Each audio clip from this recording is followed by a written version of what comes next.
செய்கிறாங்க. டெலிவரியிலேருந்து டெத்து வரைக்கும் மார்ச்சுவரி வரைக்கும் எங்கள் பிள்ளைங்க வேலை செய்கிறாங்க. ஏன்னு கேட்டால் ஒரு குழந்தை உலகத்துக்கு வர்றது பெரிய விஷயம். அந்த இடத்துல ஒரு சின்ன மிஸ்டேக் ஆனால் கூட அந்த இடத்துல எல்லாருமே எங்களை பேசுவாங்க இல்லையா. ஒரு உயிரை காப்பாற்றுறதுங்க பெரிய விஷயம்.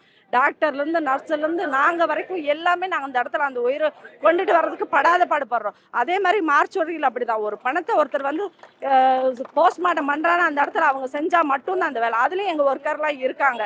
நான் என்ன சொல்கிறேன்னா, நாங்கள் வாழ்விலும் சால்விலும் கவர்மெண்ட்டு கூட தான் இருக்கோம். கவர்மெண்ட்டுக்கு உழைக்கிறோம். எங்களுக்கு உண்டான ஊதியத்தையும் கொடுங்க, ஒரு பணி நிரந்தரத்தை கொடுங்க.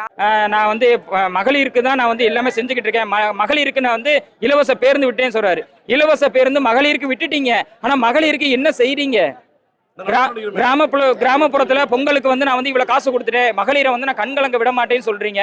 சரி, ஓகே, நாங்க ஏத்துக்கிறோம். அப்ப இங்க வந்து போராடுறதுக்கு மகளிரையே நீங்க இவ்வளவு தூரம் வந்து ஏன் வற்புறுத்துனீங்க?